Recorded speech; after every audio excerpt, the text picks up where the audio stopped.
Ô Joãozinho, explica aí pra gente como é que foi o descobrimento do Brasil, por favor. Quem descobriu o Brasil foi Pedro Álvares Cabral. Ele estava indo para as Índias. Aí veio uma tempestade e empurrou o barco dele até o Brasil. Chega!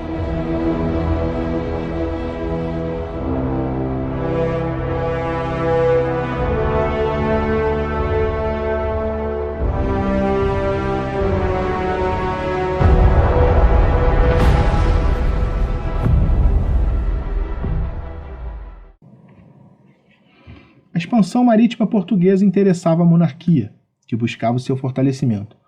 A nobreza interessava em conquistas de terras e a Igreja Católica a possibilidade de cristianizar outros povos. Já a burguesia mercantil desejava ampliar seus lucros. Em 1415, Portugal toma Celta, importante entreposto comercial no norte da África, e a partir daí se inicia a expansão marítima que vai levar Portugal até o Brasil.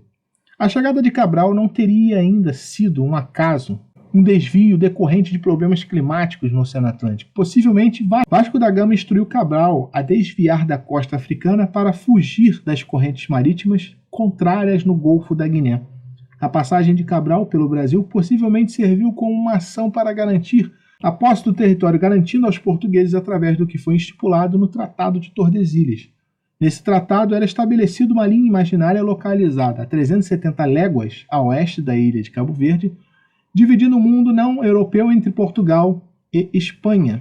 O primeiro ficaria com as terras localizadas a leste dessa linha imaginária. Eu vou deixar aqui duas observações, uma sobre Vasco da Gama. Existem informações que dizem que Vasco da Gama passa a informação diretamente para Pedro Álvares Cabral, que na sua expedição às Índias, Vasco da Gama avistou, ali na altura do Brasil, e lógico que ele não sabia, ele não chegou a ver o Brasil, mas ele avistou aves terrestres, aves que precisam de terra para poder viver, e algumas algas que só nascem próximas ao litoral.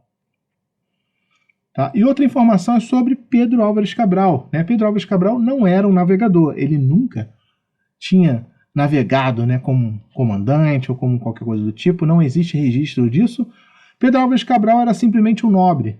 O avô do Cabral lutou com os portugueses lá em Celta, e nesse momento a família passou a se tornar nobre. Inclusive o Cabral é de Cabras, conforme vocês podem ver aí no brasão dele. Ao chegar no Brasil, Pero Vaz de Caminha, que estava indo para Calicut, na Índia, para ficar lá na feitoria, relata tudo o que vê. Ali vereis galantes, pintados de preto e vermelho, e quartejados assim pelos corpos como pelas pernas, que certo assim pareciam bem. Também andavam entre eles 4 ou 5 mulheres novas, que assim nuas não pareciam mal.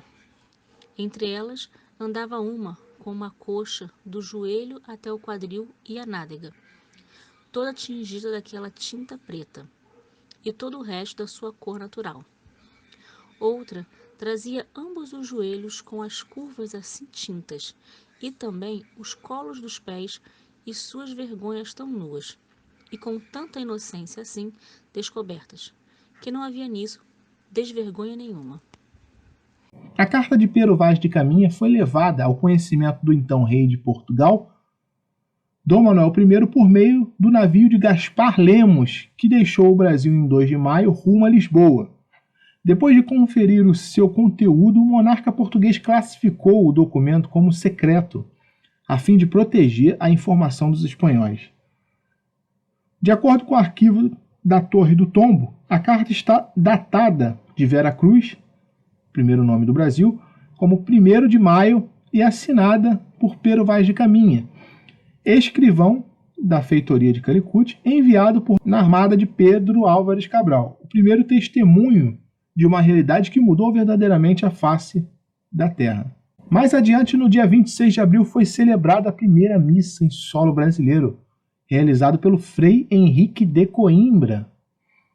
Após rezar a missa, e renovar os suprimentos da esquadra, Pedro Álvares Cabral rumou para as Índias, onde era o seu objetivo final. Como acreditavam que a terra descoberta não passava de uma ilha, nomeou ela como Ilha de Vera Cruz, que posteriormente seria chamado de Terra de Santa Cruz, pois os navegadores perceberam se tratar de um continente. Por fim, decidiram chamá-la de Brasil, em 1511. Alguns vão dizer que é por causa do pau-brasil, que eles já tinham conhecido, pois usavam pau-brasil da Ásia. A Ásia também tinha pau-brasil, né?